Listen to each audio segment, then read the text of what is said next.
Salve, salve pessoal! Meu nome é Bianca Manhago e esse é o Mentaliza Brasil. Essa semana em Maringá, Paraná, para conversar com vários colegas psicoterapeutas sobre as diferentes abordagens psicoterapêuticas que existem. E hoje eu estou aqui com Danilo da Silveira, psicólogo, mestre em psicologia, terapeuta EMDR, meu amigo pessoal. Ah, que delícia ter você aqui, receber você aqui em Maringá de novo. Que bom, Danilo. Estou muito feliz mesmo. É um reencontro muito significativo para mim. Você sabe quanto eu te admiro, quanto que eu gosto do seu trabalho. Então estar aqui para mim é um presente, viu? Eu que te recebo de braços abertos aqui. É muito bom ter você aqui. Que bom.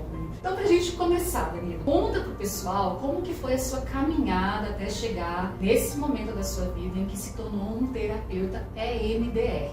Ótimo. Eu não saí do ensino médio sabendo que eu seria psicólogo. Então eu saí do ensino médio, eu fui fazer minha primeira faculdade, minha primeira graduação em História. Gostava muito de História, sempre gostei de Humanidades. Falei, eu vou cursar História. Só que lá no terceiro ano eu tive, como era um curso de licenciatura, eu tive uma disciplina chamada Psicologia da Educação.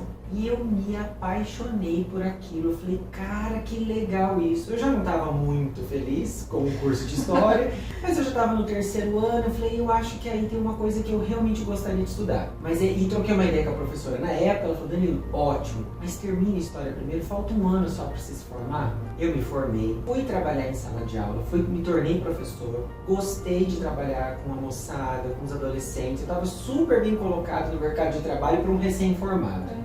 Mas aí eu tive certeza que eu não queria fazer aquilo o resto da vida. Isso foi aqui em Maringá mesmo? Tudo aqui em Maringá. Estava trabalhando em 4, 5 escolas, feliz da vida, já quase engatando, oficializando o noivado com a minha atual mulher. E aí eu falei, não, mas eu não quero fazer isso o resto da vida, eu não vou ser feliz fazendo isso o resto da vida, muito embora eu faça bem.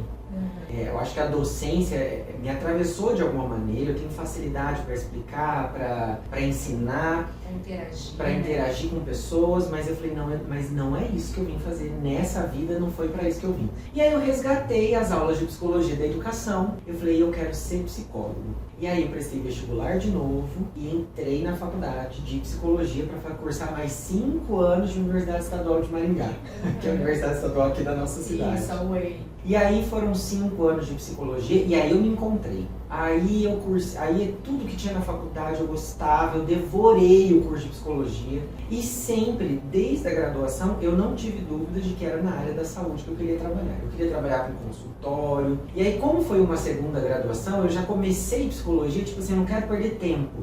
Então eu estava no primeiro ano de psico, mas eu já me meti numa especialização em saúde mental. Então eu ainda não era psicólogo, mas eu já estava estudando SUS, CAPS, UBS, psicologia, saúde mental no rede, SUS, né, de saúde mental do SUS, reforma psiquiátrica. Então eu escutei todas essas informações, eu escutei na especialização em saúde mental e não no curso de psicologia. Quando isso surgiu no curso de psicologia, isso era um assunto batido já para mim. Então eu me tornei especialista em saúde mental antes de ser psicólogo. Bem Danilo isso, bem Danilo.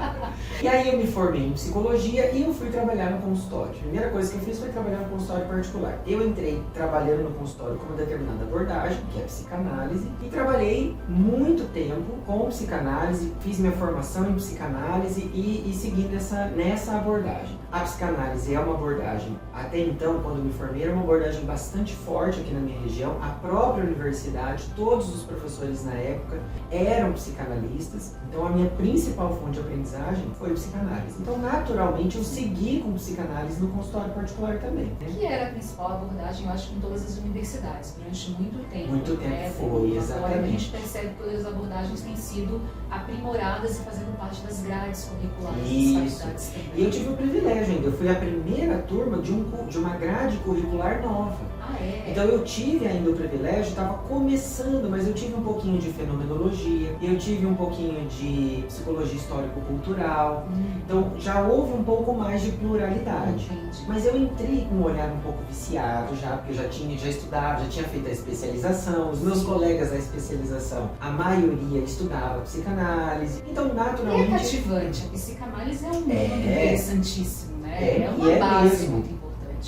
Então eu estudei muita psicanálise. Mas aí veio um divisor de águas na minha vida. Eu fui chamado para um concurso público no SUS, numa cidade vizinha, para quem não é de Maringá é no noroeste do Paraná, e nós temos uma cidade vizinha aqui, que na nossa regional de saúde é o segundo maior município. Município atual, Sarandi. Um município de aproximadamente 100 mil habitantes atualmente. Que foi onde a gente se conheceu. Exatamente. Exato. E aí eu entrei nesse município e eu pensei, agora eu vou arrasar, porque psicólogo, especialista em saúde mental, eu sei o que é CAPS, eu sei, vambora. Eu caí num CAPS 2, no município de Sarandi. Bianca, foi a maior rasteira que a vida podia ter me dado, porque eu caí na saúde pública, em saúde mental, e ali eu entendi que tudo que eu tinha estudado de psicanálise, tudo que eu me propus a fazer, aquilo tudo era insuficiente aquela realidade onde eu estava. Que aquela coisa clássica da psicanálise, o analista numa poltrona, o divã e a disponibilidade do paciente de ficar longo tempo falando sobre as suas questões, não existia. Aquilo não existia. A gente malemar tinha uma cadeira pra gente sentar. Uma realidade social muito pobre, né? Pessoas de condições de vida, de condições financeiras, de saneamento básico. Né? Como é que a gente pensa saúde mental, que a pessoa fique bem quando ela não tem as condições mínimas de vida? Então eu comecei a trabalhar com esse público de CAPS, pessoas portadoras de transtornos mentais severos, persistentes. Eu lembro que, já te contei essa história. Mas é interessante você contar. Tinha uma semana que eu tava, uma semana de concurso público, eu ainda sob o choque cultural daquele coisa do consultório particular, tudo arrumadinho, bonitinho, caio no SUS com uma semana no CAPS, uma paciente entre surto. Só eu e ela na sala. Ela levanta, ela tira uma faca da mochila dela e ela sai andando da sala de um lado pro outro, balançando aquela faca. Eu gelei assim, do pé à cabeça, eu não tive força para levantar, eu não tive força para dizer nada. Eu só pensei assim, ferrou pra mim aqui. É hoje, amanhã vai estar estampado no jornal, né? Psicólogo morre esfaqueado. Porque quando eu me deparei com aquilo, eu pensei assim, eu sei que isso é um surto psicótico, mas eu não sei o que fazer. Eu não fui treinado para isso, eu não fui educado para isso. Eu só sei isso na teoria. O primeiro lampejo, eu brinco, quando eu já falei isso em palestra, e isso não é mentira. A primeira coisa que sussurrou no meu ouvido foi o Fausto Silva. Ele falou, Danilo, quem sabe faz ao vivo. E aí, quando eu pensei, eu falei assim, eu preciso fazer alguma coisa. O primeiro lampejo de lucidez que eu tive foi assim, eu não posso me exaltar. Se eu me exaltar, eu vou piorar. Então, eu preciso ser o ponto de ancoragem para essa pessoa se acalmar. E aí, eu fui respirando fundo, eu fui falando, olha, eu entendo, você tá brava. Eu fui mantendo um tom de voz. Até numa determinada momento, eu falei pra ela, eu falei assim, olha, eu tô preocupado com você, porque você tá com uma faca, você pode se machucar. Eu tô com medo de você me machucar. Eu abri o jogo pra ela, coisa que na psicanálise a gente nunca faz, de dizer o que tá sentindo, pensando. Eu falei, não, ali eu falei, ó, aqui é a vida real agora. Eu tô com medo, inclusive. Aí ela deu risada e falou, não, jamais eu te machucar, doutor. Então vamos fazer o seguinte, coloca a faca ali no cantinho e se senta. E era uma paciente já figurinha carimbada do CAPS, e ela já sabia. Falei, agora, aquele pessoal já chamou a guarda municipal, e a guarda municipal vai judiar de mim agora, não sei o quê. Eu falei, vamos fazer o seguinte, eu me comprometo com você. Você veio, como é que você tá? Você tá a pé, você veio de bicicleta? Eu vim de bicicleta. Então, eu me comprometo com você, que depois que você se acalmar, eu vou te acompanhar até a sua bicicleta e você vai para sua casa e vai combinar comigo que você vai para casa. Isso não vai acontecer porque eles não recebem. Eu falei, não, eu tô fazendo esse compromisso com você. Eu tô dizendo, eu tô te dando a minha palavra. Você conseguiu fazer uma conta, né? E aí ela falou, então tá bom. De fato, quando eu abri a porta, já tinha um guarda municipal, assim, o que tá acontecendo aqui? Eu falei, calma, tá tudo bem, a paciente já se acalmou e eu já combinei com ela que ela vai embora. Ela vai embora. Aí uma pessoa da equipe também olhou pra mim do tipo, o que você tá fazendo? Eu falei, gente, tá tudo bem. Ela já se acalmou e tal. Eu acompanhei ela, todo mundo me olhando, acompanhei ela até a bicicleta, ela subiu a bicicleta e foi embora. Eu levei uma chinchada da coordenadora do CAPS, que esse não é o protocolo, não é assim que a gente faz, ela podia ter te machucado. Eu entendo tudo isso, gente, mas eu agi com as ferramentas que eu tinha naquele momento. Só que a partir daquele dia, o único profissional do CAPS que conseguia manejar as crises daquela paciente era eu. Porque eu fui o único que pude sustentar o meu acordo com ela. Ela se sentiu vista, respeitada, acolhida, eu não menti pra ela. Então, a fulana dava um... Ih, Danilo, a fulana tá lá, só você consegue colocar ela nos trilhos. E eu já chegava dizendo, fulana, tô aqui, vamos acalmar, vamos manter... Criou esse vínculo, né? Exatamente. Então, assim, no SUS eu fui desconstruindo todo toda uma personagem que eu tinha entendido que eu tinha que ser no consultório. E eu pude, de repente, com 2 meses de CAPS, eu tava com bota, chapéu, numa horta terapêutica. E eu entendi que ali, no meio da horta, com os meninos, mexendo e tal, eu tava fazendo muito mais psicoterapia do que fechado numa sala. Então o SUS, Bianca, ele começou a chacoalhar o meu mundo interno. Porque de repente eu tinha uma pessoa que eu sabia que eu ia encontrar 2 vezes. Eu ia fazer com psicanálise em 2 sessões. Então eu comecei a sentir a necessidade de, meu Deus, eu preciso saber mais, eu preciso investigar mais, o que mais que eu posso estudar, saber. O problema é que como eu tinha, era uma dificuldade minha, eu ainda olhava para outras propostas de trabalho da psicologia com um olhar ainda de muito preconceito, sabe? Eu ainda estava naquela coisa de, meu Deus, mas eu aprendi que é isso aqui, é essa psicanálise que eu entendi que é a ferramenta que vai tratar das pessoas. Eu acho que o SUS, o maior ensinamento que o SUS me trouxe é que, de todas as abordagens que esse projeto maravilhoso vai apresentar nesses vídeos, nenhuma delas, nem MDR, nem psicanálise, nem Gestalt, nem fenomenologia, nenhuma delas é a solução para todos os males da humanidade. A psicologia precisa ser múltipla, a psicologia precisa de tantas abordagens possíveis, porque nós somos bilhões no planeta. E talvez para aquela pessoa a psicanálise não seja a melhor abordagem. Aquela pessoa talvez ela precise de uma Gestalt terapia. Ou para aquele caso, para aquela pessoa seja melhor que uma abordagem da terapia cognitivo-comportamental vai ser mais eficaz. Então ali eu entendi que a gente precisa de muitos olhares e muitas formas de abordar a pessoa. Então ali eu comecei a entender que falei, não, eu preciso me abrir, eu preciso me possibilitar entender mais coisas. E aí eu entrei num momento de muita frustração profissional, porque aí eu estava no concurso da prefeitura, em algum momento a gestão me chamou para ser coordenador municipal de saúde mental, que também foi um momento em que a gente se conheceu, e que aí eu também, como coordenador foi legal porque eu pude entender do universo do psiquiatra, porque eu saí da minha formação também da universidade com um olhar assim, remédio não presta, se prescreveu a medicação, isso é um crime. Não, por que não entender medicação como parte do tratamento? Eu acho que o equívoco está em entender medicação como o todo do tratamento. Mas eu vim com esse olhar do tipo assim, não pode ter remédio. Então, sabe sim, algumas coisas que o recém-formado... Preconceitos que a gente vai formando, né? Algumas ideologias também. Aí o contato com profissionais da psiquiatria, com enfermeiros, com terapeutas ocupacionais. Com pacientes em surto, com assistentes sociais. Isso foi me moldando, isso foi me possibilitando a desconstruir muitas coisas. Mas nessa desconstrução, eu entrei num momento de muita frustração, em que eu realmente cheguei a acreditar que eu fiz psicologia convicto de que eu vim nessa vida para ser psicólogo, mas que eu tinha errado na escolha. Eu não sirvo para isso. Porque o meu consultório particular não ia, o concurso com muitas dificuldades, porque trabalhar no SUS, olha, eu digo que quem se aposenta na saúde pública tem lugar cativo no paraíso. Porque é uma realidade difícil para o profissional, a gente depende de políticas públicas que às vezes não são bem executadas pelos gestores. Então assim... Eles sequer entendem às vezes as necessidades. Exatamente. Então assim, na coordenação de saúde mental, lutando para você conquistar o mínimo básico, com uma equipe de psicólogos, uma equipe excepcional, mas com poucos recursos, poucas condições. E justamente essa realidade, são profissionais incríveis mesmo, que estão mais esforçados, dedicados, amorosos, empáticos, mas a estrutura, eu costumo dizer às vezes, às vezes o SUS expulsa a gente do SUS. Isso mesmo, foi isso mesmo. Então assim, frustrado na saúde pública, frustrado. Aí eu falei, bem, na saúde pública, como coordenador, eu fazia muito trabalho burocrático. Eu comecei a participar de audiência concentrada, para poder contribuir com a parte da psicologia naquelas crianças que estavam abrigadas. Então eu fui também em contato com o universo jurídico. Eu falei, eu acho que talvez eu vou fazer direito e vou, sei lá, fazer um concurso mais técnico. E eu passei na 3ª faculdade. O pessoal, os meninos faziam direito comigo, Danilo, quando você se formar em direito, você vai poder pedir música. Porque quem faz 3 pede música. Mas estava muito chato. Eu fiz 1 ano e meio. Foi assim, arrastado, porque eu, meu Deus, não era... E aí foi nesse momento. Você, inclusive, faz parte dessa história, porque esta cidadã, esta psiquiatra, que é muito, que cativou, que assim, conquistou Maringá. Ai, que querido.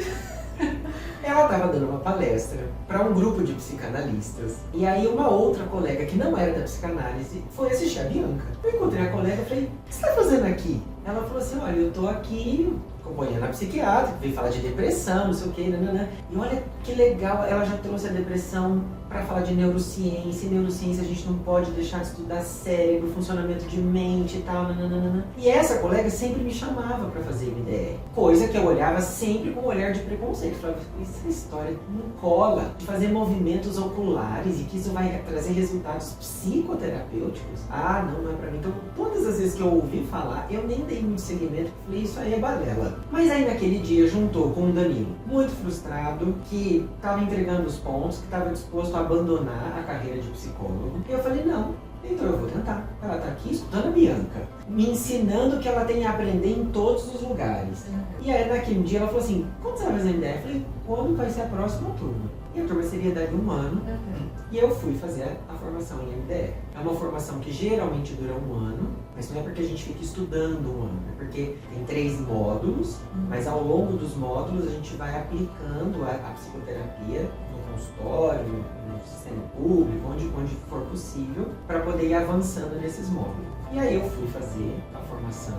Me impressionou, mas não me conquistou de primeira não. Falei, eu ainda tô meio assim. Eu lembro de sair do primeiro... Fiquei cabreiro. Eu lembro de ter saído do primeiro módulo pensando assim, será que eu torrei um dinheiro nesse negócio? Isso aqui não vai vingar? Mas aí, de um módulo pro outro, a gente tem que aplicar a terapia. Convidei, propus para alguns pacientes que estavam aqui no consultório. Peguei aqueles casos mais difíceis, inclusive, que eu já não sabia mais o que fazer. E propus fazer. E aí a gente começou a fazer, eu comecei a aplicar o MDR. E aí eu vi o MDR, os efeitos do MDR acontecerem na minha frente neste consultório. Aí eu falei, não, tem alguma coisa de muito sério nesse negócio que eu preciso estudar mais. Aí eu já fui pro segundo módulo, Bianca, sedento. Agora eu quero beber dessa fonte, eu quero saber, eu quero entender, porque eu vi o MDR acontecendo na minha frente. Coisas que, alguns resultados que eu jamais tinha alcançado em um intervalo de tempo muito curto. Falei, não, vou entender melhor isso. E aí você sabe que eu não sei nadar no raso, né? Quando eu me meto num negócio, eu preciso ir até onde esgota isso aqui. E aí eu fui estudar neurociência, eu fui fazer uma especialização em neuropsicologia, eu fui resgatar as aulas de anatomia da faculdade, de fisiologia, de funcionamento de cérebro, de tronco encefálico, de lobo temporal, occipital, córtex pré-frontal. Então eu fui mergulhar nisso. Por quê? Porque o MDR, ele surgiu na década de 80, lá nos Estados Unidos, com uma psicóloga chamada Francine Shapiro. A Francine, ela era neurocientista. E a psicoterapia MDR, a base que sustenta, a teoria que sustenta a psicoterapia MDR é neurociência. Por que MDR do inglês significa dessensibilização e reprocessamento por meio dos movimentos oculares? E só no título da terapia as pessoas falam assim, É difícil. Movimentos oculares? Movimentos oculares. Por quê? A neurociência já vasculhou o nosso sono. E a neurociência já sabe que o nosso sono, ao longo de uma noite inteira, não é igual. Ele é dividido em fases e que a 5ª fase do sono é o sono mais profundo, é o sono em que a gente sonha, e é neste sono que os nossos olhos se movimentam de um lado para o outro, da esquerda para a direita, da direita para a esquerda, que é o sono REM, que no inglês significa movimentos oculares rápidos. Então, esses movimentos oculares, eles, na verdade, denunciam todo um trabalho que o cérebro faz enquanto a gente dorme. Você, como psiquiatra, estudou muito melhor do que nós, psicólogos, que privação de sono, a pessoa fica sem dormir vários dias, onde ela vai parar? Lá no meu hospital. Lá na No emergência. meu não, tá, gente? No hospital onde eu trabalho.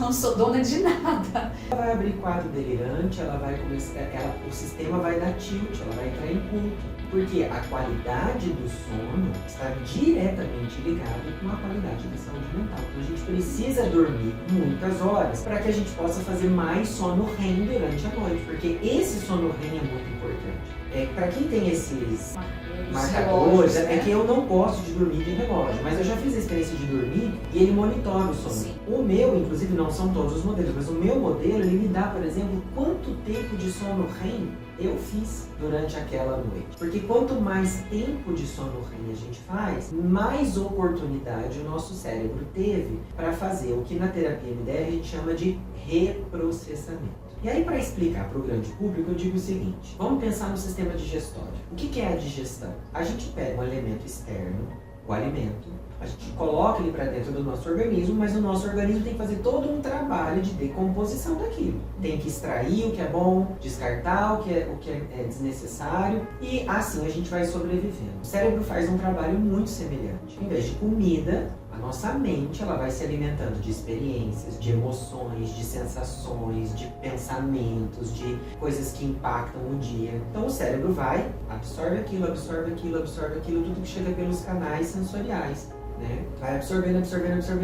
Quando a gente dorme, o cérebro tem a oportunidade de digerir. Opa, essa informação eu preciso reter, essa não é tão necessária. Nossa, aquilo foi difícil. Vou tentar dar uma metabolizada nisso daqui para ver se fica um pouco mais acomodado, né? E assim a gente vai vivendo. Porém, nem sempre o estômago consegue digerir como deve. Às vezes a gente tem uma má digestão. Nem sempre o cérebro tem a oportunidade de reprocessar as histórias como deveria. E a gente vai armazenando uma série de histórias que vão ficando desadaptadas, elas vão ficando desarrumadas dentro do nosso cérebro. Então o que a Francine nos ensina é que o funcionamento da nossa psique, do nosso cérebro, está dentro de um processamento adaptativo da informação. Então, é essa digestão. Então, todo o padrão de comportamento, de sentimento, de sintomas que a gente vai desenvolvendo ao longo da vida é resultado desse processamento adaptativo da informação. Quando essa informação,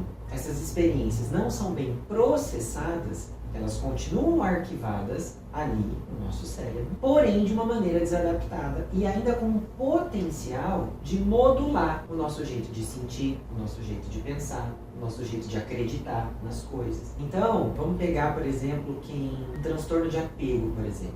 Uma pessoa que ao longo da vida teve cuidadores muito desatentos, pai e mãe que não foi de fato afetivamente, emocionalmente cuidadores adequados. Essas informações, elas vão gerando, a criança vai crescendo e vai entendendo que às vezes o relacionar-se com outro é perigoso. E aí começa a desenvolver dificuldades de relacionamento na vida amorosa, por exemplo, e não sabe por que o tal do dedo podre vai sempre escolhendo pessoas que não tratam bem, que não cuidam bem. Mas essa escolha de hoje, escolher sempre a pessoa errada, tal do dedo podre, ele foi se constituindo e nessa história de vida de informações não adaptadas.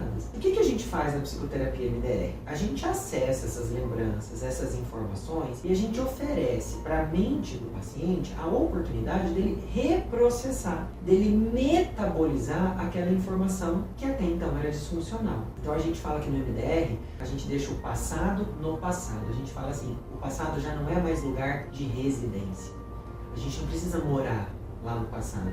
O passado pode ficar para trás. E se o meu passado pode ficar resolvido, isso me liberta para no meu presente eu viver de uma maneira diferente e inclusive me ver no futuro de uma maneira também mais adequada. Então o MDR tem esse protocolo de 3 etapas. O paciente chega com uma queixa no presente, que é a árvore do trauma proposta pelo Peter Levine. Então o paciente chega sempre mostrando assim, Dani, na minha vida isso aqui tá ruim, que é a copa da árvore. E o que eu explico pro paciente é assim, olha, tudo bem, eu posso até apodar, aparar, fazer um ajuste, reduzir os sintomas, se você quiser, é isso que a gente pode fazer. Mas se você quiser, a gente pode resolver o problema dessa árvore. Vamos olhar lá na raiz, por que a copa tá dessa maneira? E a gente vai buscando na história desse paciente possíveis eventos que possam ter desencadeado esses sintomas dos quais ele se queixa hoje. E a gente vai reprocessar essas histórias por meio dos movimentos bilaterais. O mais clássico, que é o que a Francine nos propõe sempre, são os movimentos bilaterais oculares. Porque a gente reproduz aquilo que faz durante o sono. E fisiologicamente a gente já faz isso com naturalidade. Então as pessoas perguntam assim, tá, então na sessão o paciente vai movimentar os olhos de um lado para o outro? Vai, ele vai movimentar os olhos de um lado para o outro. Mas isso é uma hipnose? Não. MDR não é hipnoterapia, porque o paciente ele mantém o seu estado de consciência. O paciente ele está ciente de tudo que está acontecendo, ele sabe quem ele é, onde ele está, ele não desconecta, ele não fica em estado de subconsciência. E a gente sempre diz, quem está no controle é sempre o paciente. Se por qualquer razão ele sentir necessidade de interromper a estimulação bilateral, ele levanta a mão e fala, para um pouquinho. Eu paro, eu respeito e eu só retomo a estimulação bilateral quando o paciente me diz assim, podemos seguir.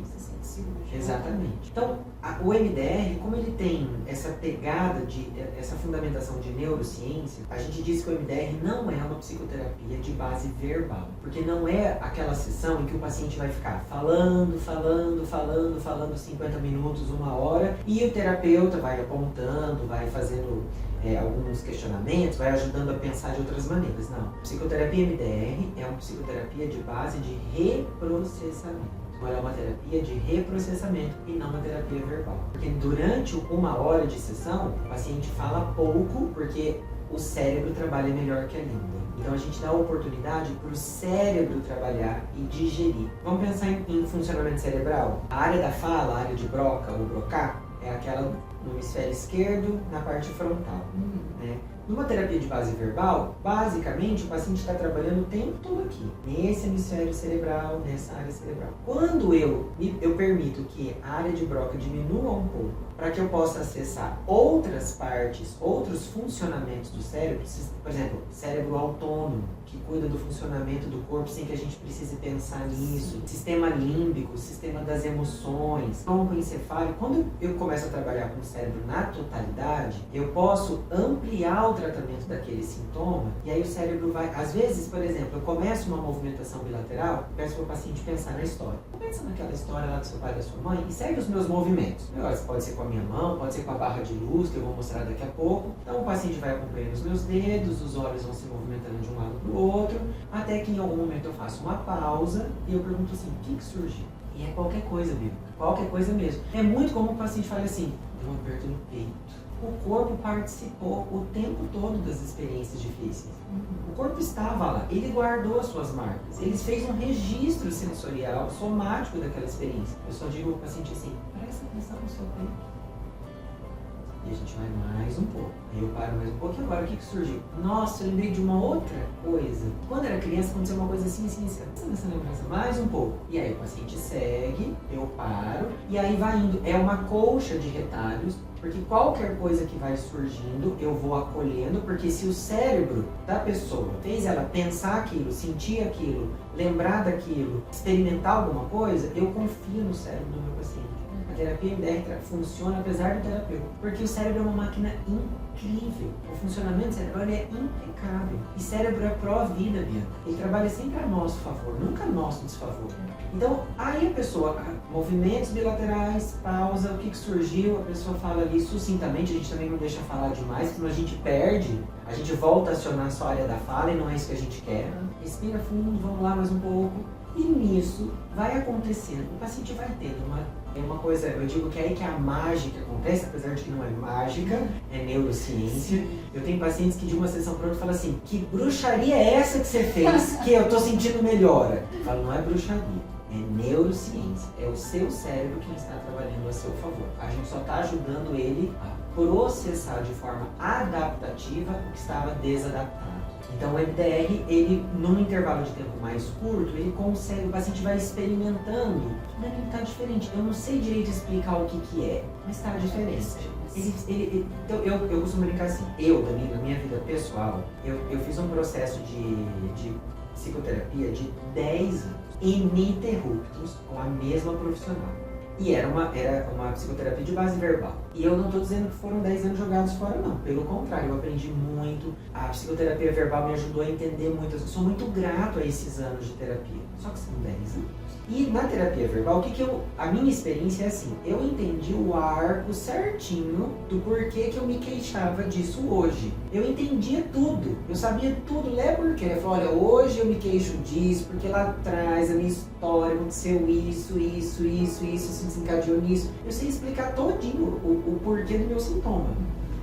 Porém, saber de tudo isso ainda era insuficiente para resolver o problema. Atenuava, mas não resolvia. Até que depois de 10 anos de terapia, eu cheguei à seguinte conclusão: Danilo, isso não vai se resolver. A terapia vai te dar ferramentas para você administrar isso de uma maneira melhor, sem que isso te traga tanto impacto. E aí eu tava resolvido com isso. Beleza, cheguei onde precisava chegar, acabei meu processo de terapia e pronto. Aí eu me tornei terapeuta MDR e falei, bem, agora eu vou me submeter a esse negócio na condição de paciente. E aí eu descobri que aquilo que eu achava que não resolvia, resolvia. Só que o caminho da psicoterapia MDR é muito diferente do da verbal, porque assim, essa lógica que a gente vai construindo nas sessões, no MDR isso não existe. Tudo meio desconstruído, porque entre uma estimulação bilateral e outra é qualquer coisa que surge. Fala assim, nossa, me deu uma sensação ruim no peito. Fecha os olhos mais um pouco. Nossa, agora eu lembrei de não sei o que. Nossa, agora eu pensei em tal coisa. Nossa, agora eu tive um insight assim, assim, assado. Então assim, não é uma coisa, não segue uma lógica. Isso, não tem uma regularidade, uma linearidade. Porém, o sentir-se diferente é o que a gente experimenta. A gente tem um sentimento de que aquilo, eu não sei explicar o porquê, mas eu sinto que aquilo está resolvido. Tanto é que no MDR a gente usa uma escala de experimentação subjetiva de perturbação. Estou pensando no inglês, que é o SUDS. Ela vai de 0 a 10. É muito parecido com aquela escala que os médicos usam para dor, de 0 a 10 enquanto está a sua dor. Quando eu vou trabalhar uma lembrança disfuncional com o meu paciente, eu começo perguntando para ele assim, de 0 a 10, lembrar desse dia, quanto de perturbação você sente hoje, 2024, quando você lembra dessa história? 0 é nenhuma perturbação, 10 é a máxima. Ah, é uns 8. Às vezes, Bianca, numa mesma sessão, e agora? Volta a pensar naquela história. Nossa, é um 5. E de uma sessão para outra, porque a terapia MDR é uma terapia que não acaba quando termina. Eu brinco com os meus clientes e falo assim, eu devia cobrar 7 sessões. Que continua fazendo efeito ao longo da semana. Por quê? Entre uma sessão e outra, meu paciente inevitavelmente vai dormir. E o cérebro espetacular como é, pode ser que ele fale, já que vocês deram start nessa história aqui, eu vou terminar de resolver ela no reprocessamento do sono. Então pode ser que durante a semana eu abro a sessão fazendo uma reavaliação para saber como é que o paciente se sentiu, o que ele experimentou, se teve melhora, se ele passou por algum disparador, como é que tá aquela questão na vida dele. E é muito comum falar assim, de 0 a 10, agora pra gente retomar essa história, quanto que tá? Aí aquele 5 já é assim, agora é uns 3, mas eu sou tinhoso, enquanto não chega a 0 eu não paro. Existe um tipo específico de cliente pro MDR ou não? Não. O MDR, por exemplo, a psicanálise surgiu com Freud para tratar o quê? Histeria. Né? Freud começou a sua proposta teórica a partir das histéricas. E depois, o legado da psicanálise foi se expandindo para outros quadros clínicos, outras questões. Lá em 1980, a Francine Shapiro começou os primeiros experimentos e os estudos controlados era para o tratamento de transtorno do estresse pós-traumático, conhecido hoje como TEPT. Então, assim, para o TEPT, você já tem diversos estudos. Se for na PubMed, você vai ver assim, diversas comprovações científicas. Você tem estudos hoje, graças aos exames de neuroimagem, você tem um estudo muito importante para o MDR, que é assim, Bianca, nós vamos tratar aquela festinha de aniversário dos 8 anos, que puxaram o seu cabelo, bota a Bianca lá na máquina, Bianca, lembra da festinha, do puxão de cabelo e tal. Pensou? Mapeou o cérebro, tem todas as imagens de ativação cerebral. Funcionamento. Isso. Tirou a Bianca da máquina, Bianca vem para a sessão de terapia MDR. Reprocessa, vai levando, faz uma sessão inteira. Volta, sai da sessão, volta para a máquina. Bianca, volta a pensar na festinha de 8 anos que puxaram seu cabelo. A imagem cerebral é diferente. As áreas de ativação cerebral são completamente diferentes. É por isso que hoje a Organização Mundial de Saúde, inclusive tem um relatório muito recente de janeiro de 2024, e que a OMS reitera o relatório anterior. Hoje a Organização Mundial de Saúde só recomenda 2 abordagens psicológicas para o transtorno de estresse pós-traumático. A primeira é a TCC, a Terapia Cognitivo-Comportamental, que na história da psicologia é uma irmã mais velha, né? Porque em termos de ciência surgiu primeiro. A segunda é o MDR, por conta da sua comprovação científica. Hoje você tem os grandes institutos de psiquiatria, todos esses institutos já reconhecem. A APA reconhece. conhece, né? Exatamente. Então, por exemplo, nos Emirados Árabes, acho que a Sociedade Psiquiátrica de Israel elevou a psicoterapia MDR ao selo de padrão ouro para o tratamento de sobreviventes de vítimas de terrorismo. Então, assim, para o transtorno de estresse pós-traumático, é aonde o MDR começou. Mas hoje, por exemplo, você já tem outras áreas. Você também. tem outras áreas. Então, assim, você tem hoje bons resultados de tratamento com MDR, de dor crônica, de insônia, casos mais graves, por exemplo, de pessoas mais dissociativas. Os ansiosos também, né? Ansiedade, depressão, a gente tem ótimos resultados de ansiedade e depressão. Então, eu tenho, por exemplo, um paciente que terminou o processo dele recentemente, a gente tratou com MDR uma anorgasmia. Explica pro pessoal o que é isso. Anorgasmia é a dificuldade de chegar ao orgasmo, mesmo que você tenha a estimulação sexual adequada. Né? Então, a gente identificou que houve um momento na vida dele e ele não lembrava. Ele achava que ele nunca tinha chegado ao orgasmo na vida dele. A esposa dele falou assim, não, a gente já teve uma vida sexual diferente. Aí, quando a gente chegou no epicentro, a gente entendeu a raiz da árvore, qual foi a experiência que lá no cérebro dele tinha ficado armazenado de forma disfuncional e que não tinha sido bem metabolizada. A gente acessou essa lembrança e outras acessórias depois que foram surgindo no reprocessamento. Foi um trabalho muito intenso, porque era uma lembrança muito difícil, mas ele foi muito corajoso e a terapia muito... Você me conhece, eu vou muito cauteloso, fulano, tô aqui com você, vamos junto e tal. É que um dia ele entra no consultório e falou, Danilo, cheguei lá.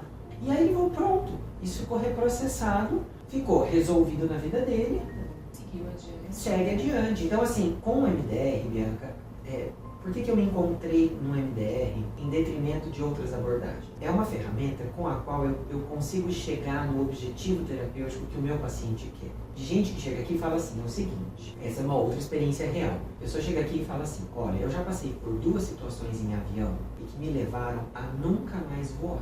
Inclusive de não suportar passar perto de aeroporto. Mas eu estava bem resolvida na vida. Até tentei uma terapia outra aqui e falei, isso não vai ter jeito. Não vou voar mais, vou fazer cruzeiro, vou andar de trem, mas de avião eu não ando mais. Só que aí, essa pessoa ganha de presente de uma pessoa da família muito querida a viagem para a Europa. 40 dias. Para conhecer não sei quantos países. E aí não era só a viagem Brasil-Europa. Dentro da Europa, para dar conta de conhecer todos os países, também tinha que ter avião. E a pessoa chegou para mim e falou assim, olha, eu estou desistindo da viagem. Eu fui atrás para uma UTI aérea, para ver se eu posso ir sedada. O custo dá para eu ir e voltar da Europa 20 vezes. De navio é inviável, porque só para chegar lá são 20 dias. Eu já perdi metade do tempo. Então eu vou abrir mão da viagem. Mas me falaram que você tem uma terapia que, Flora, quando que você tem que voar? Qual é o prazo final? Era dali 8 meses. Eu não vou, não posso te garantir que em 8 meses você vai voar. Agora, que com a terapia MDR existe uma chance, isso eu posso te dizer que existe. E aí foram 8 meses de trabalho com essa pessoa, sessões semanais, não precisou nem de 2 vezes por semana. Na reta final só é que eu propus ali uma ou outra sessão extra e ela veio e ela voou, meu. Ela voou, ela me mandou uma foto lá de onde ela estava e ela disse, Danilo, é graças ao seu trabalho, a terapia MDR, que eu tô aqui e que agora eu posso voltar a pensar na minha vida e dizer assim, eu posso voltar a sonhar com outras viagens. Aí ela voltou, eu fiz uma reavaliação, falei, olha, queria saber como é que foi. Eu falei, olha, dizer pra você que foi a situação mais confortável, não foi, mas eu não precisei nem do Dramin. Quando decolava, quando aterrissava, quando dava uma turbulência, eu falei, mas fulana, você é qualquer um. Todo mundo que anda de avião é mais ou menos por aí. O avião dá uma chacoalhada, todo mundo fica, opa, e se acalma de novo. Mas você não passava nem perto de aeroporto. Então, com a psicoterapia MDR, Bianca, eu consigo entregar esse resultado e ficar com a sensação de que, meu trabalho trouxe sentido para a vida de alguém. Uma pessoa pode voltar a sonhar em voar porque eu ajudei o cérebro dela a reprocessar histórias que tinham bloqueado a vida dela. O paciente pôde voltar a ter uma vida sexual com a esposa saudável depois que resolveu uma questão. E quantas outras experiências eu tenho acompanhado aqui no consultório e que trazem sentido para a minha vida. E aí de voltar lá atrás, falar, não, eu nasci para isso. Eu vim para esse mundo para ser psicoterapeuta. Só que eu estava insistindo em usar uma roupa que para mim não ficava legal. Né? Então eu tive que entender assim, o problema não está na psicanálise. Acho que muitas pessoas ainda se beneficiam da psicanálise e tá tudo bem. Porque há aquela clientela, aquela demanda de pessoas que se identificam com a psicanálise. Agora, eu, enquanto terapeuta, não é esse trabalho com o qual eu me identifico. E aí eu pude entender que eu estava usando a roupa errada, no lugar errado, da maneira errada, e que era só trocar a roupa, mudar o jeito, mudar o espaço, e que na terapia MDR eu posso ser o Danilo que eu sou de carne e osso, de verdade. Eu não preciso montar uma persona do psicanalista, que fica lá muito sério, muito tempo em silêncio. Eu não sou assim. Eu sou comunicativo, vocês devem estar vendo. Já tem um tempão que nós estamos aqui falando, e eu não falei minha metade. Que bom! Eu fico muito feliz. Eu sou comunicativo, eu sou afetivo, eu sou sorridente, eu sou bem-humorado. Então eu descobri que com os meus pacientes eu posso sorrir, eu posso pegar na mão. Se tá emocionado, eu posso me emocionar junto. De falar, cara, tô aqui, eu não sei direito o que fazer por você, mas eu quero que você saiba que eu tô aqui. Sabe assim, de acabar uma sessão e falar assim, olha, fulano, até semana que vem, se você precisar de mim, você vai me ligar. Então assim, a Francine tem uma frase que eu gosto muito, ela diz assim, não é o MDR que cura. O MDR é uma ótima ferramenta, mas acima de tudo, o que cura é o amor. E eu entendi que é isso, não é que a gente precisa amar o paciente, não se trata desse amor romântico, mas é o amor do cuidado. Quando eu me comprometo com o meu paciente, que eu recebo ele para terapia, ele me traz o problema e eu sinto que está na minha alçada tratar, eu digo para ele assim, olha, a partir de agora eu estou estendendo a minha mão para você. E você pode segurar na minha mão. Porque nós vamos voltar na sua história de vida para histórias muito difíceis. Só que lá você estava sozinho. Agora eu estou com você o tempo todo. Então você conta comigo, porque a partir de agora a gente formou uma equipe de 6. Eu, você, o meu hemisfério esquerdo, o seu hemisfério esquerdo, o meu hemisfério direito, o seu hemisfério direito. Então eu faço mesmo uma parceria. E a Francine diz outra coisa que eu gosto demais. O psicoterapeuta faz parte da rede de recursos positivos dos seus pacientes. Então eu tenho que entender que para uma pessoa que tem um histórico, por exemplo, de relações afetivas empobrecidas, às vezes na relação comigo é que ele vai experimentar uma relação saudável, de acolhimento, de afago, de olhar e falar assim, olha, eu vejo você. Eu gosto muito do Avatar, a gente tem essa coisa em comum de gostar de cinema, de filme francês. Eu lembro que quando eu assisti Avatar, a frase que mais me impactou foi quando aquele personagem passa a fazer parte daquela tribo, ela olha pra ele e fala assim, eu vejo você. Mas é um olhar tipo assim, a partir de agora você existe pra mim. Não é do eu vejo porque você tá aqui na minha frente, eu vejo porque você é pertencente a esse lugar. Tem pacientes que nunca experimentaram isso na vida. E às vezes é o meu olhar de psicoterapeuta que diz assim, olha, eu vejo você, eu vejo a sua dor de alma. Fica tranquilo, nós estamos juntos aqui. Enquanto eu me lembro de uma paciente, ela veio para tratar um sequestro relâmpago que ela tinha sofrido há vários anos atrás. E por causa desse sequestro, ela já estava com vários prejuízos na vida. Então, por exemplo, não saía à noite de jeito nenhum, nem para atividades corriqueiras, enfim, paralisou a vida, exatamente. Era um caso de um TEPT bem clássico. Se tornou disfuncional mesmo. E aí, com o MDR, a gente começou a reprocessar o sequestro e tal, e ela foi experimentando melhor, ela foi ficando muito empolgada com aquilo. E na reta final da terapia, ela já trazia respostas muito adequadas entre, né? Fazia estimulação, parava e ela, nossa, eu tô me sentindo super bem. Porque aí o cérebro vai dando indícios de que a coisa tá caminhando bem. Nossa, eu tô super bem. Nossa, um quentinho no peito. Mas ok, então fulana, lembra do sequestro de 0 a 10, 0,5. Eu sou timoso, 0,5, mas tá tudo bem, por que ela não pode falar que é 0? E aí eu fazia mais um pouco e a coisa... 0,4. Isso, até que um dia eu parei e falei assim, fulana, deixa eu explicar uma coisa. Tem alguma coisa que tá me incomodando. Por que você tá super bem? A sua vida já tá mudando, você já não tem mais disparador, você já tá saindo à noite, você tá não sei o que, por que não dá pra dizer que é 0? Ai, porque se eu falar que é 0, eu tô com medo de se acabar a terapia e falar que tá resolvido o problema e eu ganhar alta.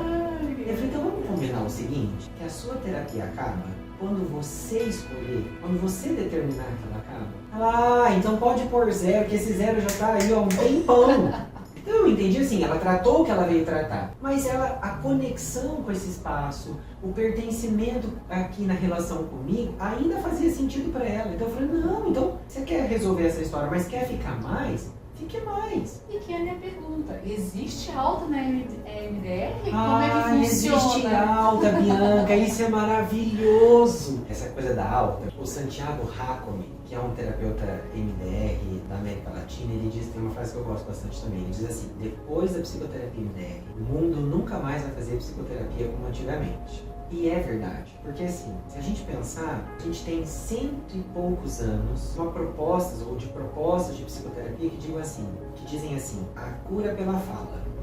Então, falar cura. E cura.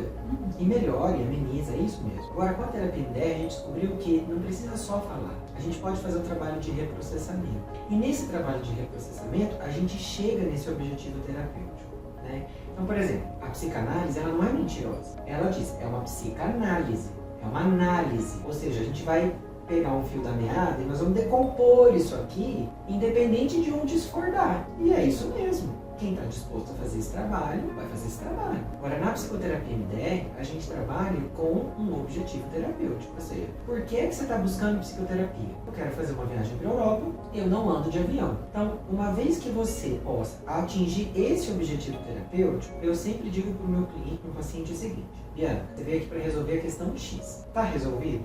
Tá, Dani. Tô voando de avião, tá sendo tudo ótimo, tá maravilhoso, tudo bem. Agora que você conheceu essa terapia, tem alguma outra coisa que te incomode, que você queira tratar, resolver? Não, minha vida tá seguindo bem, então vai ser feliz. Acabou essa história de fazer terapia pro resto da vida, entendeu? Agora, e é isso, tem pacientes que chegam e falam assim: olha, Danilo, eu preciso resolver essa mesinha aqui, me ajuda a arrumar essa mesa? Ajudo. Tem pacientes que chegam e falam assim: olha, eu preciso arrumar esta sala. E tem pacientes que falam assim: olha, eu preciso arrumar a casa inteira. Então são demandas de tratamento diferentes, para cada demanda um tempo de terapia. Agora, o que eu posso dizer para você é o seguinte: mesmo um caso mais complexo, o que numa terapia verbal se levaria aí 5, 6, 7 anos, com MDR a gente avança em 1 ano e meio, 2. Entendeu? E essa barra aqui, Danilo? Explica pra gente como é que funciona, vai lá. Essa é uma barra de luz que veio salvar a vida do terapeuta. Entendi. Tá? Porque imagine você o seguinte, por exemplo, a minha segunda-feira no consultório, a segunda e quarta são os dias mais puxados. Eu atendo ao todo 16 pessoas. Aí você imagine 16 horas, eu Você com o meu fazendo braço, fazendo um movimento para o paciente movimentar os olhos. Então, para salvar o meu braço, e para que eu não desenvolva nenhum problema muscular, ósseo. Bursite, né? Exatamente. Então, Tendinite. a tecnologia veio salvar a vida do terapeuta. Então, isso aqui é uma barra de luz, isso aqui é um LED. Então, eu posiciono a barra na frente do paciente, eu ligo a luzinha, e aí o paciente, ao invés de acompanhar os meus dedos, ele acompanha a luz.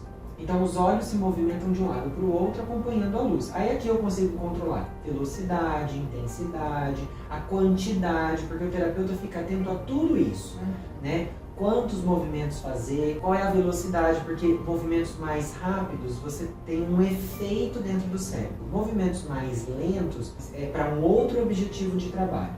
Então eu faço os movimentos, eu pauso a barrinha, o paciente respira fundo, eu pergunto o que é que surgiu, ele me diz, eu tomo nota e ele segue mexendo os olhos. Agora, eu disse para você que a gente prefere o ocular, o movimento ocular. Mas existem algumas características, alguns casos que a gente não prioriza o estímulo, a bilateralização visual. Então, para isso a gente tem os estímulos bilaterais auditivos. Aí o paciente põe um fone e ele vai escutar um bip ou em uma orelha de cada vez. E tem um estímulo tátil, que aí ele tem um aparelhinho, são 2 terminais, ele segura o aparelho, eu ligo o aparelhinho e ele emite uma vibraçãozinha, e aí o paciente segura, o paciente ou coloca debaixo das pernas. Nos Estados Unidos já existe uma pulseira, que inclusive qualquer pessoa pode adquirir, né? Que é para a pessoa, por exemplo, para fazer exercícios de autorregulação, para se acalmar, ela põe a pulseirinha vibra alternadamente, fazendo a bilateralização. Isso traz um estado de mais bem-estar, de relaxamento. Então, o tátil também é um recurso que a gente pode fazer. A gente ensina exercícios, por exemplo, para o paciente fazer entre uma sessão e outra. Não é o dever de casa. Exatamente. Muito embora não tenha uma tarefa como a TCC propõe, são exercícios que você ensina e você diz assim, tem que fazer? Não, não tem que fazer. Só que são recursos que estão ao seu alcance fazer. E se você quiser fazer, tudo bem. Então são exercícios de respiração, exercícios de estimulação e alongamento para estimular nervo vago ventral.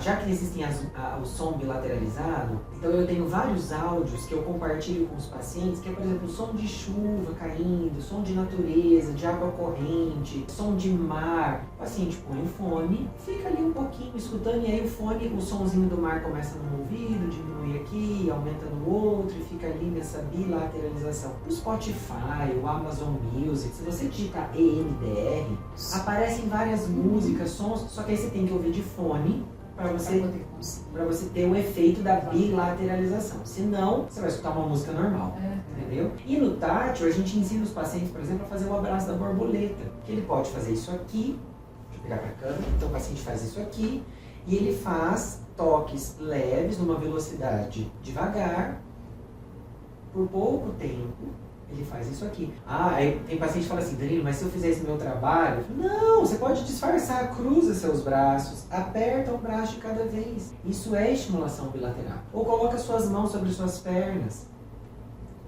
É um estímulo bilateral. Então, o abraço da borboleta é um outro recurso para a autorregulação do paciente. Então, não é que a pessoa não vai se estressar mais no seu dia a dia, mas talvez uma coisa que fosse trazer um estresse gigantesco, como esse cérebro está mais treinado e tem mais capacidade de se autorregular emocionalmente, então aquilo que antes seria uma tempestade, de repente vira uma chuva mais mansa. E a pessoa fala, não, tá de boa, tá indo bem. Estou seguindo bem, sabe? E vocês têm visto um momento importante, Danilo, de pessoas procurando, não falando nem de pacientes, estou falando de pessoas procurando a formação em EMDR.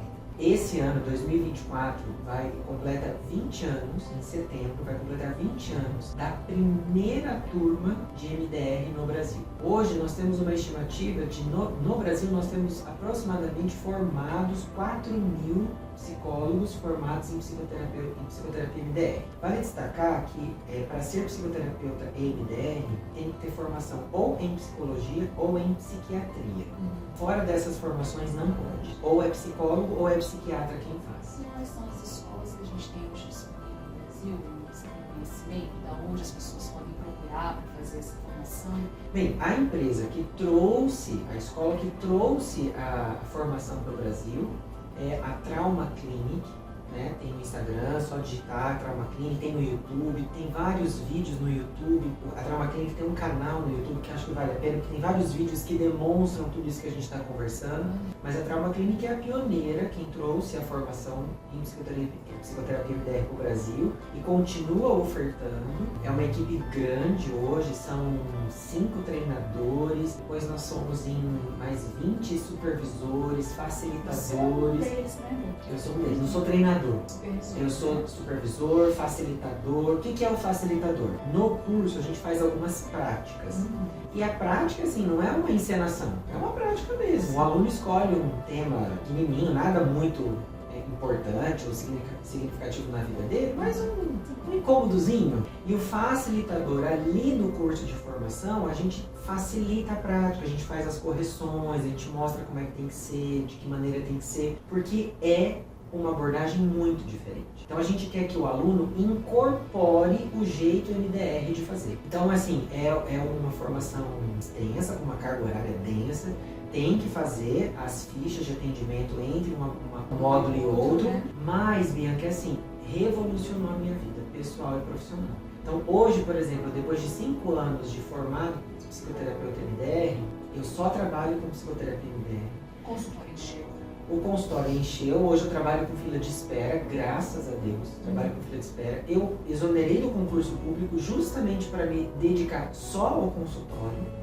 Então, por exemplo, aquilo que a gente falava dos bastidores, que eu também coloquei um limite para o meu trabalho, para eu poder me autocuidar, para fazer meu esporte, minhas avaliações médicas, minhas corridas, minha musculação, meu piano, que isso é para minha saúde mental, é fundamental. Eu fechei alguns horários de agenda, falei, olha, terça e quinta de manhã eu não atendo, porque se eu abrir, eu tenho paciente. Porque assim, é o Danilo? Não, não é o Danilo. É porque com o MDR as pessoas experimentam melhora. E o MDR, eu acho que ele vem ao encontro desse mundo pós-moderno que a gente vive. Em que as pessoas não têm mais, talvez, uma disponibilidade de tempo e dinheiro para ficar 10 anos tratando uma questão. E Danilo, você se exonerou lá do seu cargo público, MDR no SUS.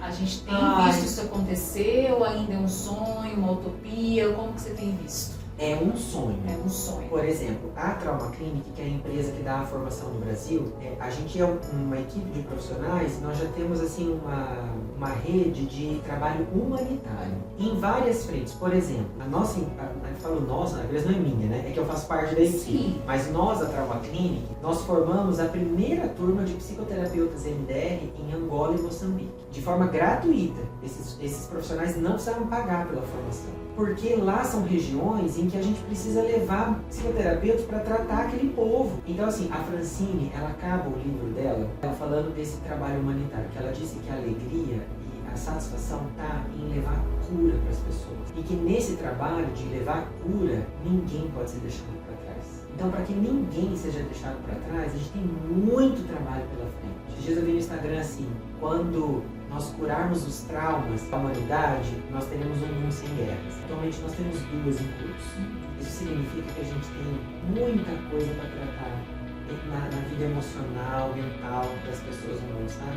Então, é preciso levar MDR para o SUS. Eu me formei terapeuta MDR e ainda trabalhei um tempo no SUS. E foi ótimo. Aí eu já estava trabalhando em UBS. Nossa, mas foi uma coisa espetacular. De poder oferecer um tratamento mais diretivo, direto ao ponto, eficaz, eficiente, de boa adesão por parte dos pacientes, foi espetacular. Se eu estivesse no SUS ainda hoje, eu certamente estaria levando MDR, eu estaria tratando igualmente as pessoas com MDR. É que aquilo que a gente disse, o SUS, às vezes ele faz com que o SUS expulsa a gente do SUS. Então assim, era uma realidade muito difícil, assim, de políticas públicas, de condições de trabalho, e que eu fiz uma escolha até para salvar e cuidar da minha saúde mental nesse momento. Porque eu pergunto isso, né? Porque a gente sabe que uma formação de psicoterapeuta é caro. É caro. E aí eu tenho perguntado para todos os profissionais com quem eu tenho conversado se eles conhecem algum tipo de sistema, de cotas para receber pessoas para fazer essa formação, né? E tem sido bem restrito isso, a gente não tem visto tanto nas várias abordagens. Então eu fico aqui perguntando, será que não é possível a gente tentar cotizar umas vagas para as pessoas que não têm recursos, para que elas possam fazer uma formação de psicoterapeuta em várias áreas diferentes, abordagens diferentes, porque eu sei que essas pessoas voltam para o SUS e depois elas aplicam essas abordagens no SUS e a gente está precisando disso, né? E eu acho que a gente precisa investir esforços mesmo em capacitar, em oferecer formação em MDR para profissionais do SUS, por exemplo, sabe? Então assim, a gente tem alguns esforços nesse sentido, tem as turmas de psicoterapeutas lá em Angola, Moçambique.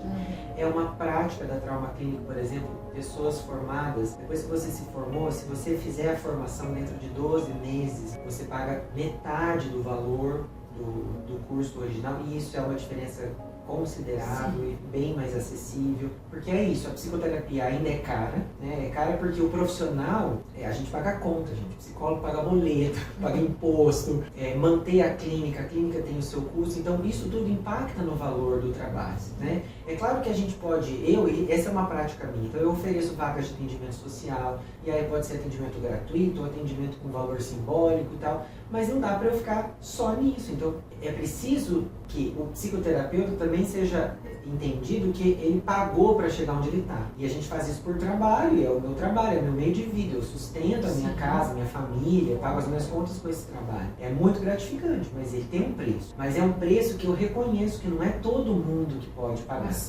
O acesso não é fácil, não é todo mundo que tem condições hoje de pagar esse processo de psicoterapia. Mas o SUS é um lugar em que poderia se oferecer esse tipo de psicoterapia. Aliás, o MDR, eu acho que Eu penso que para a realidade do SUS, sendo uma psicoterapia objetiva, focal e direto ao ponto, mas não tem a barra de luz no SUS, não precisa. Tem o braço do terapeuta, tem o abraço da borboleta do paciente. E hoje você já tem protocolos de MDR, por exemplo, para atendimento em grupo, Bianca. Aí eu fico pensando, nossa, hoje você fazer grupos numa UBS, que são grupos, se a gente pensar naquela coisa do SUS, né, do funcionamento do SUS, se você tem na UBS aquele público que é considerado um público de baixo risco, né, que ainda está apresentando, no início dos sintomas ainda e tal, se você faz grupos psicoterapêuticos com protocolos protocolo grupal de MDR, a gente previne a evolução. A gente faz trabalho de prevenção. E prevenção em saúde mental hoje, para mim, é o maior desafio. Porque é assim, como é que se previne uma doença mental? Como é que se previne um transtorno mental? Eu só consigo pensar em fazer prevenção lá naqueles os que são crianças hoje. Só que a gente só pode oferecer para essas crianças condições excelentes de afetividade, de um clima, um ambiente favorável para elas se desenvolverem bem, se esses adultos são saudáveis e curados. Então a gente precisa tratar dos adultos que estão adoecidos para que o coração curado leve a cura. Então assim, para que essas pessoas, esses adultos curados, possam olhar para essas crianças de uma outra maneira e não repetir, não replicar com essas crianças uma história de comportamentos abusivos, traumáticos e tal, para que essas crianças possam crescer um pouquinho melhor, sabe? Então assim, é curar o adulto de hoje, para que esse adulto tratado, bem resolvido, possa criar uma geração futura, uma geração que está chegando, melhor. Tratar os prevalentes para a gente não ter os incidentes. Pronto! Né? Essa frase é impecável. Ela resume a minha convicção do que é prevenir, do que é prevenção em saúde mental. Danilo, e existe alguma literatura que você queira nos apresentar, ou então orientar a leitura para pessoas que às vezes não são psicólogos, psicoterapeutas, mas que têm aí uma curiosidade para entender um pouco mais sobre a técnica? Tem aí? Tem. Então, para o grande público, né, existem 2 livros. O primeiro é um livro da Francine Shapiro, a psicóloga que criou a psicoterapia MDR. É um livro chamado Deixando Seu Passado no Passado. Esse livro é um livro de fácil acesso, encontra fácil para comprar, tem versão em e-book. E o Deixando Seu Passado no Passado é de uma leitura fácil e em que você vai ler e vai falar assim, cara, que legal essa história de terapia MDR. Então, Deixando Seu Passado no Passado é um bom ponto de início, assim, bom start. Ele é um pouquinho mais extenso e tem um que é ainda mais simples, que aí sim, esse é um guia para o grande público. Eu não sou psicólogo, eu quero só entender um pouco melhor, que é esse aqui, a Revolução MDR. Mude sua vida, uma lembrança de cada vez. O guia do cliente. Então, esse livro aqui é uma ótima indicação para o grande público. E aí você tem, aí sim, a Bíblia, esse é o livro que a gente estuda nos 3 módulos da formação, que é o livro que a Francine Shapiro deixou escrito, são os princípios básicos e os protocolos e procedimentos da psicoterapia MDR. Esse aqui é uma leitura específica. Mais aprofundada. É uma leitura aprofundada, técnica. E aqueles psicólogos e psiquiatras que querem fazer a formação, essa é uma leitura obrigatória, tá? Se chama Terapia de Dessensibilização e Reprocessamento por meio dos movimentos oculares. Essa é a edição mais recente em língua portuguesa. Maravilha. Pra gente terminar, a pergunta que não quer calar. E você, Danilo?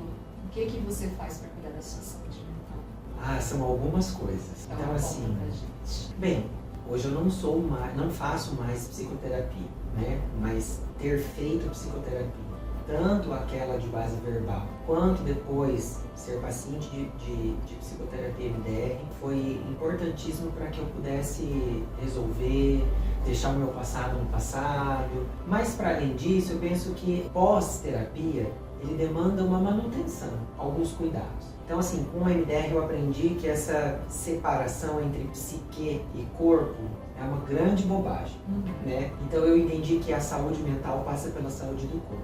Então, cuidar do meu corpo, que é o meu templo, é a carcaça que pode existir nesse mundo. Então, assim, me alimentar bem, praticar esportes. Bianca me conhece de longa data. Quando ela me viu hoje, ela falou assim, meu Deus, como você tá magrinho? Isso é porque eu perdi 20 quilos. porque perder esse peso, sair de um limiar de obesidade também me trouxe saúde mental. Não é pela estética, porque eu não sou esteticamente um cara sarado, bombado, nada disso, mas é pelo bem-estar fisiológico, do dormir bem, acordar bem. Então, alimentação saudável, atividade física, que atualmente para mim tem sido a corrida, o piano. Dá tempo de eu contar a história do piano rapidinho? Claro que dá tempo. Porque graças à terapia MDR que eu hoje estou fazendo piano. A história do piano é assim, eu, quando criança, sonhava em aprender piano.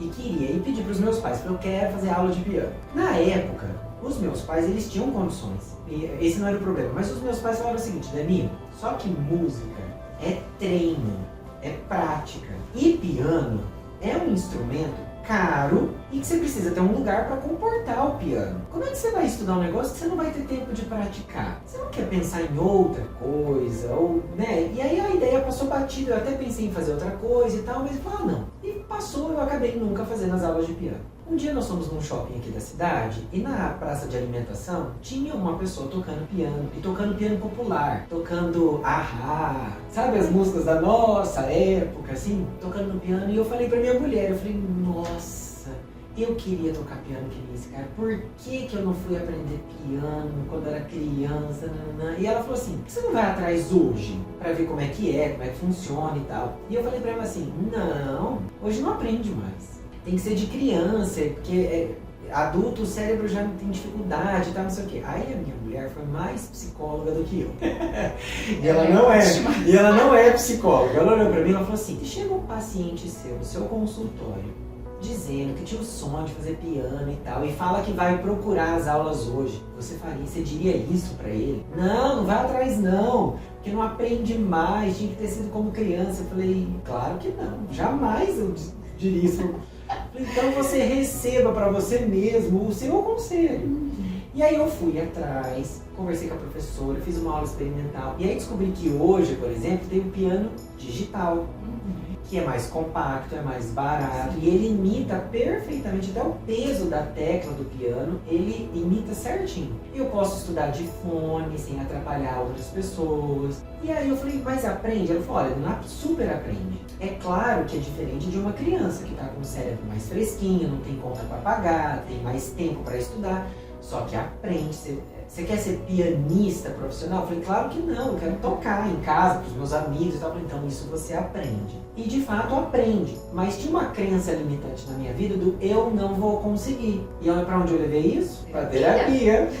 E aí dá e reprocessar essa crença negativa do eu não consigo, pro meu cérebro entender que não, eu consigo, eu dou conta. E aí fui fazer o piano, e hoje o piano pra mim, quando eu vou lá, eu vou tocar, nossa, aquilo é assim, é desestressante, todo o peso do trabalho, as dificuldades, isso é restaurador. Então, e tocando lindamente, nos recitais, porque agora eu já tô tocando em recital. E a minha família, Bianca, minha esposa, meu filho, eu tenho um filho de 7 anos, né? Então assim, eu sou... Danilinho, que não é Danilo, mas é igual. Um mimimi, mas assim, eu me considero abençoado pela, assim, nós não somos uma família perfeita, nós temos nossas dificuldades, os dias em que a gente está mais azedo e tal, mas acima de tudo, voltar para minha casa, voltar para um porto seguro. Então lá eu me reabasteço, brincar com meu filho me reabastece, sabe, assim, estar em família me reabastece. Então fazer coisas que eu gosto com essas pessoas que para mim são muito importantes é o que mantém minha saúde mental, sabe? Assistir Netflix, nadar, brincar com meu filho, praticar esporte, tocar piano, coisas simples, porque a vida é simples. É assim que eu mantenho minha saúde mental. E você falou assim pra mim, vamos fazer hoje sem roteiro. Não precisava mesmo, né?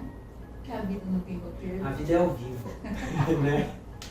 A vida é ao vivo. E eu sou muito grato, Bianca, por esse convite. Eu faço votos aqui de poder participar mais vezes do Mentaliza Brasil. Não tenha dúvidas. Me sinto um privilegiado por estar nesse espaço, podendo trazer um pouco da psicoterapia MDR, que é uma psicoterapia ainda muito desconhecida. Porque embora a psicoterapia MDR está ganhando espaço, já tem séries de Netflix, Amazon, que você já tem lá sessões de psicoterapia MDR, já tem lá no Grey's Anatomy. Apareceu recentemente o Príncipe Harry fazendo uma sessão de MDR com um abraço da borboleta, e todo mundo falou, o que é isso? Então a gente está ganhando espaço, mas a gente precisa de mais. Então assim, eu quero honrar o espaço que você está cedendo, não só para o Danilo, psicólogo e psicoterapeuta, mas o espaço que o Mentaliza Brasil está oferecendo para a psicoterapia MDR, para que mais pessoas conheçam, porque às vezes tem algum psicólogo, algum psiquiatra do lado de lá que está escutando a minha fala e falando, nossa, eu estou igualzinho ele, querendo desistir da profissão.